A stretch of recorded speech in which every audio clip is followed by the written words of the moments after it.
All right, let's dive right into this explainer. Today we're putting on our clinical psychologist hats to look at patient vulnerabilities in a way you've probably never considered. We tend to think that the exact moment you become easy to manipulate is, well, the moment you actually meet a manipulator, right? But what if I told you the clinical reality is completely different?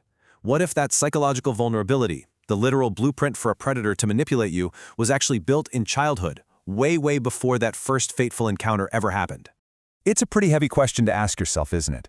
When did you become easy to manipulate? Well, as clinical professionals map out the brains of patients caught in these endless, toxic relationship loops, a really shocking truth has emerged. The trap wasn't actually set by the partner who broke your heart. Nope. The neurological trap was set in your developing brain through early trauma or neglect. Basically, it primed you for future exploitation. The blueprint for your absolute most destructive adult relationships? Yeah, it was drafted when you were just a kid. Section 1. The Origins of Vulnerability. How Childhood Drafts the Blueprint. To really understand the adult patient, clinical research focuses heavily on adverse childhood experiences. We call them ACEs, and childhood emotional neglect. Now, these aren't just bad memories we're talking about. They fundamentally alter how your brain develops. Data from a recent study in the International Journal of Interdisciplinary Approaches in Psychology looked at exactly how childhood trauma impacts young adults. And the data is clear. Trauma significantly disrupts the formation of secure attachment styles. It basically leaves the adult with an insecure, anxious attachment style, just absolutely desperate for connection. But here's the really fascinating clinical twist. This trauma doesn't necessarily destroy your emotional intelligence. The numbers show those two things aren't strictly linked. So you can have a patient who is incredibly smart, empathetic, and emotionally aware, yet fundamentally wired to accept insecure bonds. And this brilliantly illustrates another layer of that vulnerability. Research out of Newcastle University reveals something wild. Patients with a history of childhood emotional neglect actually experience a blunting in what's called episodic future thinking. Simply put, when asked to imagine a future scene, their mental simulations are just dull. They lack vividness and detail. Clinically speaking, this means the traumatized patient really struggles to vividly imagine a better, different future for themselves. It leaves them psychologically stuck in their present circumstances, unable to envision a way out. Section 2. The Hijacked Reward System. Chemistry of the Trap. So, we've got a patient desperate for secure attachment, but struggling to even picture a healthy future. How do we get from childhood trauma to adult attraction? Well, that pipeline is paved by your brain's reward system. To get this, we have to shift away from emotional language and look at cold, hard neurochemistry, specifically dopamine. Now, most people think dopamine is the pleasure chemical. It's actually not. According to neuroscientist Dr. Sidney Ceruto, dopamine is your brain's wanting signal, and it fires the absolute hardest due to something called reward prediction error. Basically, if a reward is totally unpredictable, your dopamine spikes massively. Think of a slot machine. What this means in relationships is that an emotionally unreliable partner is neurologically coded by your brain as highly rewarding, simply because they keep you guessing.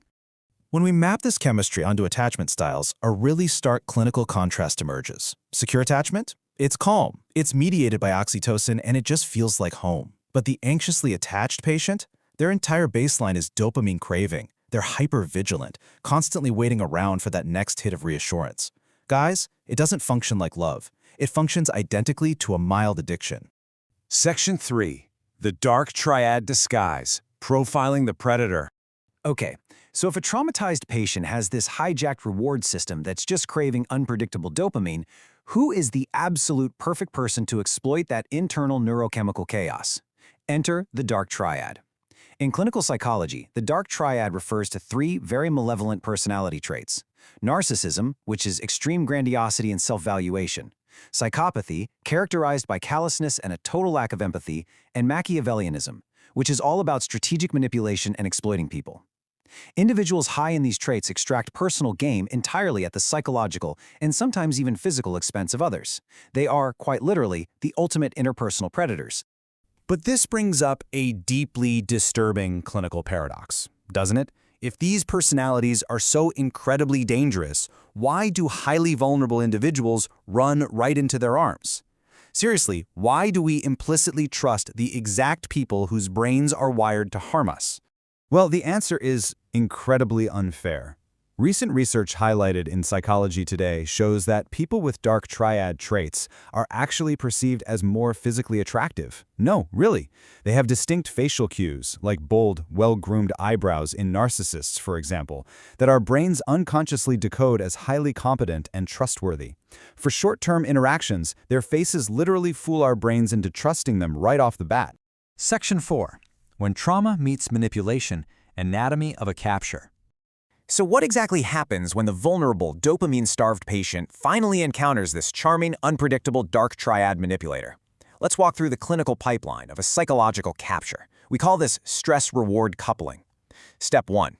The unreliable manipulator withdraws, which spikes the patient's stress hormone, cortisol. You feel awful. Then, Step 2. The manipulator unpredictably returns with a show of affection. Step 3. A massive dopamine spike of pure relief.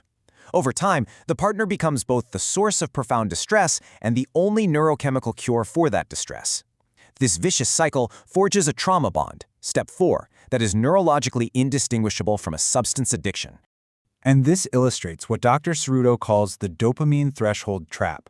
The traumatized patient's brain actually becomes conditioned to equate the chaotic intensity of unpredictable manipulation with true romantic love. It's totally backward. If a healthy, stable partner comes along, they just don't trigger that massive dopamine spike. Because they're safe and predictable, the traumatized patient's brain codes them as boring. This quote right here is everything. Dopamine does not signal who is good for you. It signals who is unpredictable. Let that sink in. That profound spark or that intense chemistry you feel early on, clinically speaking, it's often a massive neurochemical warning sign of prediction error exploitation, not genuine long-term compatibility. Section 5. Rewiring the traumatized brain. The clinical escape. Okay, I know this picture sounds incredibly grim, but here is the amazing news from the clinical trenches. Because this trap is built on neurological architecture, it can be rewired. You can absolutely escape it. The very first step is understanding what a healthy biological handoff actually looks like. In a secure relationship, that frantic, dopamine-driven pursuit naturally declines after about 3 to 18 months. And guess what? That is perfectly okay. It's supposed to happen. It's meant to be replaced by a rise in oxytocin. That's the hormone of secure, trusting warmth and deep belonging. The decline of dopamine isn't the end of love. It's the beginning of real, lasting attachment. But, your brain still needs some dopamine, right? The difference is entirely in how you get it. Dysfunctional relationships manufacture dopamine through toxic conflict, jealousy, and withdrawal. It's a roller coaster. Healthy couples, on the other hand, generate genuine dopamine through healthy novelty. Things like learning to rock climb together, traveling to unknown places, or taking on new challenges, all within the absolute safety of a secure bond. I want to leave you with a stark, thought-provoking challenge. Look back at your most intense, perhaps most destructive relationships. Ask yourself honestly, were you experiencing true love, or were you just feeling your dopamine system in withdrawal? Understanding your brain's architecture is the very first step to making sure you are never easily manipulated again. Thanks for joining me on this explainer, and remember to keep questioning what you feel.